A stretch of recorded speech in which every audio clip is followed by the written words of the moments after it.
Year accounts class.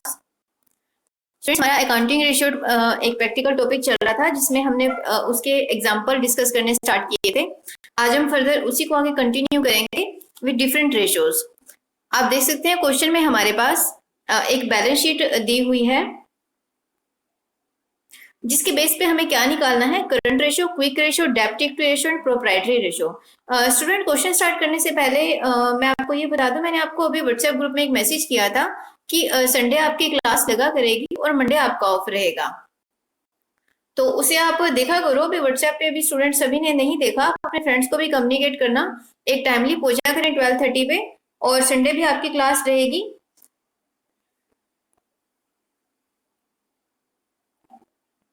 अब देखिए first हमारे पास क्या पूछा है इसमें, करंट रेशियो। करंट रेशियो जिसका फॉर्मूला क्या होता है, current assets divide by current liabilities. अब बैलेंस शीट में हम देखें कि करंट एसेट्स कौन कौन सी दी हुई हैं, स्टॉक, डेटर्स, इन्वेस्टमेंट। इन्वेस्टमेंट कौन सी, शॉर्ट टर्म लेनी होती है। करंट एसेट्स में हमारे सारे शॉर्ट टर्म आते हैं और इनको हम ऐड करेंगे, और ऐसे ही कैश इन हैंड भी, ये सारे किस में आ गए, करंट एसेट्स में, इनको हमने ऐड कर लेना है। और ऐड करके हमारी करंट एसेट्स कितनी बन रही हैं, आप देख सकते हैं यहाँ पे करंट एसेट्स में स्टॉक है कितने का, 12,000, और इधर से debtors 12,000, and short term investment is 4,000 and cash in hand is 12,000, then it comes to 40,000। ये आ गई करंट एसेट्स। अब देखते हैं करंट लायबिलिटी बैलेंस शीट में कौन कौन सी दी हुई है। सी, करंट लायबिलिटीज हमारे पास यहां से स्टार्ट हो रही हैं, creditors, bank overdraft, provision for taxation. ये हमने दोनों लेने हैं, करंट का भी और फ्यूचर का भी, because provisions are the part of your current liabilities, तो इनको भी हम ऐड कर देंगे। सी, करंट लायबिलिटी में हमारे पास क्रेडिटर्स बन रहे हैं 16,000 के, और 4,000 bank overdraft, then 4,000 taxation current, और 4,000 फ्यूचर।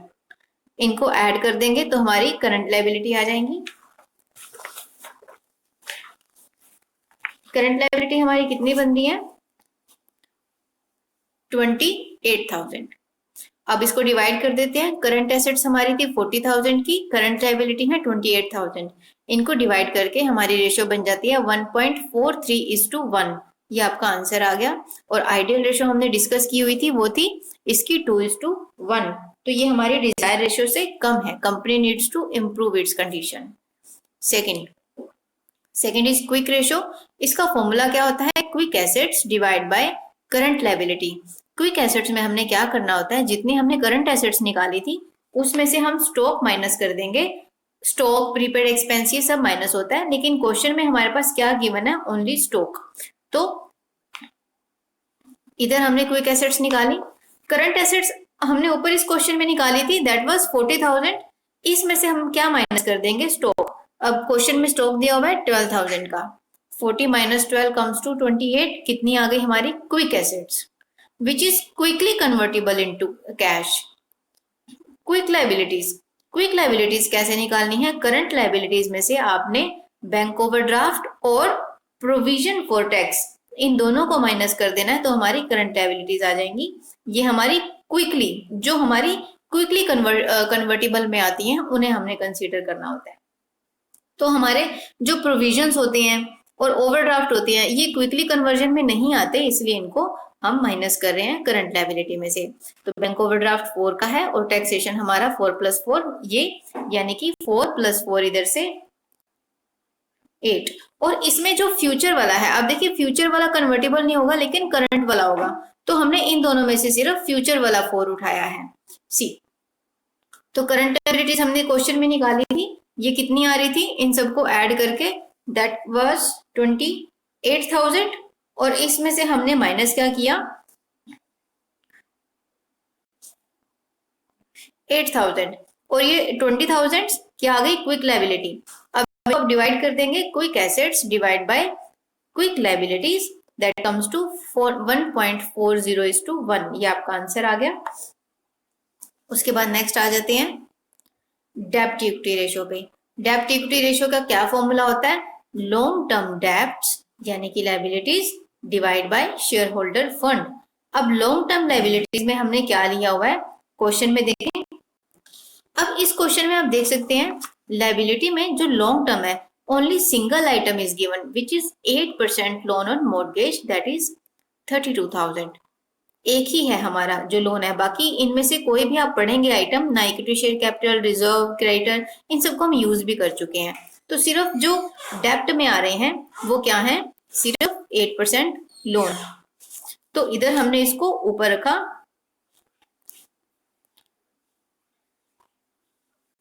लॉन्ग टर्म लाइबिलिटीज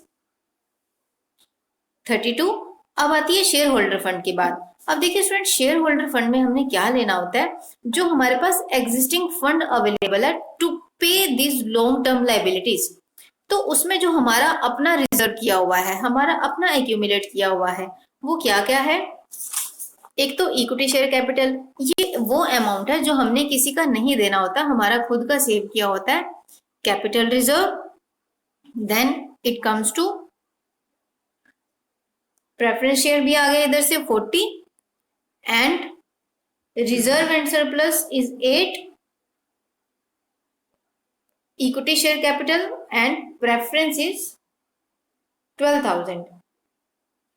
इसमें स्टूडेंट्स प्रेफरेंस शेयर कैपिटल अगर आप देखें तो क्वेश्चन में जैसे क्या दिया हुआ है और माइनस क्या करना है इसमें फिक्टिशियस एसेट, लेकिन हम इसको जो हमारे रिजर्व का पार्ट है शेयर होल्डर फंड का उसमें ये भी आप लेके चलेंगे सी पी एंड एल। तो हमारे पास एक 12 आ गया, प्रेफरेंस इसमें गिवन नहीं है, इसमें आप इसको हटा के पी एंड एल लिखेंगे और इधर से 40 आ गया, रिजर्व आ गया और ये 40 + 8 + 12 आपका शेयर होल्डर फंड आ गया। अब इसको डिवाइड करके इसकी रेशो निकाल लेते हैं। 32,000 हमारा शेयर लॉन्ग टर्म लोन था और डिवाइड हमने किया था इक्विटी शेयर होल्डर फंड के साथ जिसका टोटल आ रहा था 60,000 और ये रेशो डिवाइड करके आ गई 0.53:1। यानी कि हमारे पास लॉन्ग टर्म डेब्ट्स को पे करने के लिए कितना एग्जिस्टिंग फंड इज अवेलेबल। उसके बाद प्रोप्राइटरी रेशो, इसमें हमने क्या निकालना होता है? Share holder fund is to be divided by total assets. इसमें हमने कोई भी डेब्ट्स और लाइबिलिटीज नहीं लेनी, जो हमारा एग्जिस्टिंग है खुद का पड़ा हुआ है यानी कि रिलेटेड टू योर प्रॉपर्टी, तो उसमें जो भी आपका अपना है सिर्फ वो उठाएंगे, जो किसी का देने वाला नहीं है वो आपका इसमें नहीं रहेगा। फंड भी अपने होते हैं खुद के बनाए हुए, एसेट्स भी हमारी खुद की अपनी बनाई हुई होती हैं which is related to your property, proprietary ratio. अब शेयर होल्डर फंड में हमने क्या क्या लेना है ये हम ऑलरेडी निकाल चुके थे, ऊपर वाले क्वेश्चन को ही आप इसमें नीचे ले सकते हैं जो फॉर्मूले से निकाला था हमने, आप वही आइटम्स रिपीट कर लेंगे। मैं इसमें से प्रेफरेंस शेयर हटा देती हूँ क्योंकि उसमें पी एंड एल था। अगर क्वेश्चन में फिक्टिशियस एसेट्स भी दिया हो तो उसको माइनस कर देंगे इफ गिवन। अब इसमें नहीं था लेकिन फॉर्मूला में हमने लिखा हुआ है। तो हमारा जो प्रोप्राइटरी रेशियो है वो कितनी निकल रही है, जिसमें से शेयर होल्डर फंड 60,000 और टोटल एसेट्स कितनी है वो आप देखें इस बैलेंस शीट में, इस साइड में करंट और फिक्स्ड दोनों को ऐड करके जो हमारा ये अमाउंट आ रहा है 1,20,000 का, that is your total assets, complete total side of your total amount of your asset side. तो 60,000 is to be divided by 1,20,000, 0.5:1, ये आ गया आपकी प्रोप्राइटरी रेशो। स्टूडेंट्स अभी हमने जो क्वेश्चन डिस्कस किए, क्वेश्चन में जो फॉर्मूलाज थे that was current ratio, quick ratio, डेब्ट equity ratio and proprietary ratio. इसको आप अच्छे से पहले करेंगे और फर्दर जो हमारे क्वेश्चन है उन्हें हम नेक्स्ट क्लास में डिस्कस करेंगे।